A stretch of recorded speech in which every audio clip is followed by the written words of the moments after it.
அறிவே மனம். உங்கள் உளவியல் சகோதரி எம்எஸ்கே பிரியா.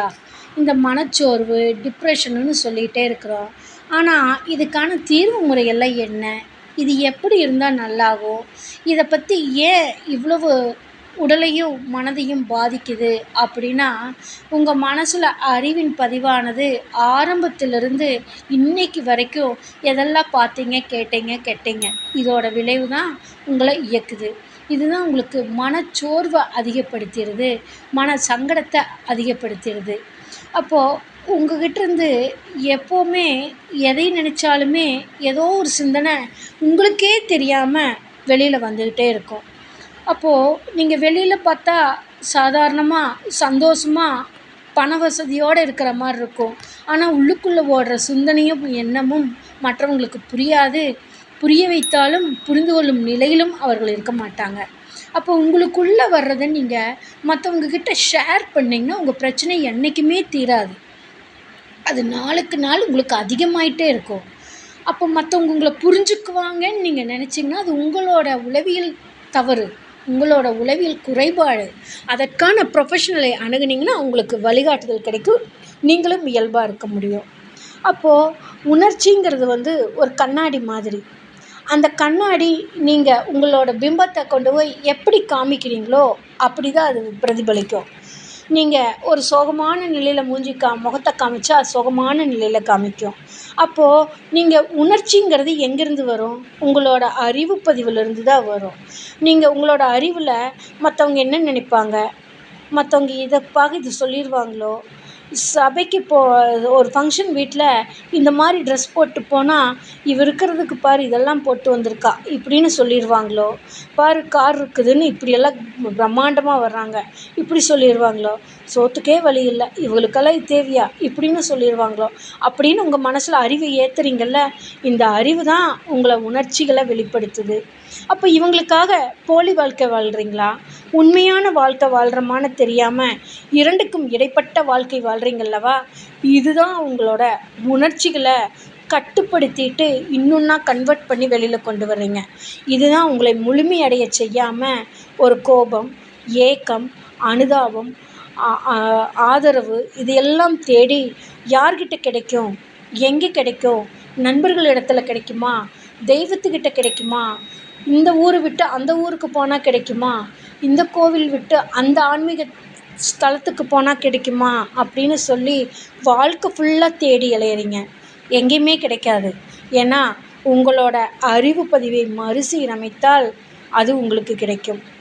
அப்போது மற்றவர்களுக்கு இன்னுமா இதெல்லாம் தெரியாது, நம்மளை இன்னுமா மோசமாக நினச்சிட்ருப்பாங்கன்னா நீங்கள் அந்த மாதிரி பிரம்மாண்டப்படுத்தி உங்களோட பிம்பத்தை அப்படி தானே காமிச்சிருக்கீங்க. அப்போது நீங்கள் எப்போவுமே சோகமாக இருக்கிற மாதிரி, எப்போவுமே ஒரு இழந்த மாதிரி, ஒரு துக்கத்துலேயே இருக்கிற மாதிரி இருந்துகிட்டு இருந்தால் அது அப்படி தானே அவங்க எடுத்துக்குவாங்க.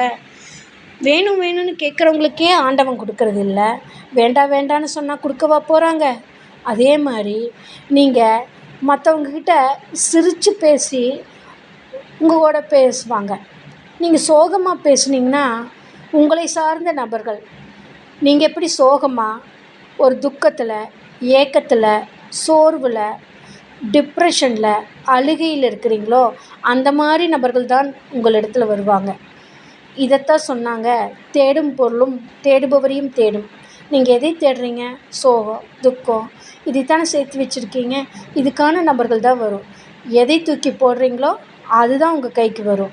அப்போது நம்ம பிரச்சனைகளை, ஒரு சிக்கல், ஒரு சூழல் உங்களுக்கு சங்கடத்தை கொடுக்குதுன்னா அதிலிருந்து மீண்டு வர்றதுக்கு என்ன பண்ணீங்க? ஒன்றுமே இல்லை.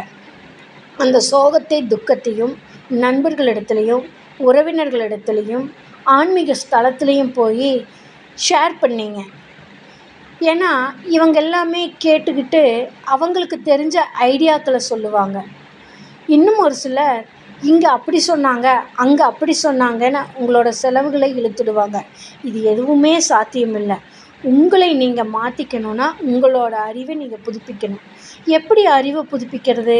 அப்போ நீங்கள் உங்கள் மனசில், உங்கள் எண்ணத்தில், உங்கள் சிந்தனையில், உங்கள் அறிவில் எப்படியெல்லாம் ஒவ்வொரு வார்த்தைக்கும், ஒவ்வொரு செயலுக்கும், ஒவ்வொரு எண்ணத்துக்கும் அர்த்தத்தை பதிவேற்றி வச்சுருக்கீங்க.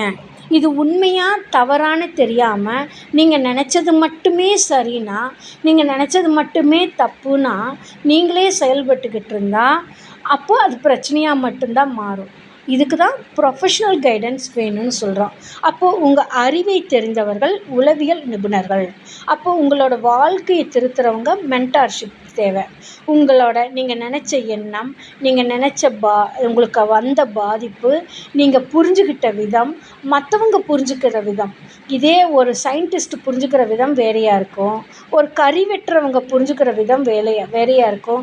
ஒரு டீ கடையில் சாப்பிட்டு உட்காண்ட்ருக்கிறவங்களோட புரிஞ்சுக்கிற விதம் வேறையாக இருக்கும். வார்த்தைகள் ஒன்றா இருக்கும். இந்த 3 பேரும் 3 விதத்தில் புரிஞ்சுக்குவாங்க. அப்போ உங்களோட அறிவு பதிவு எப்படி புரிஞ்சுக்கிச்சு?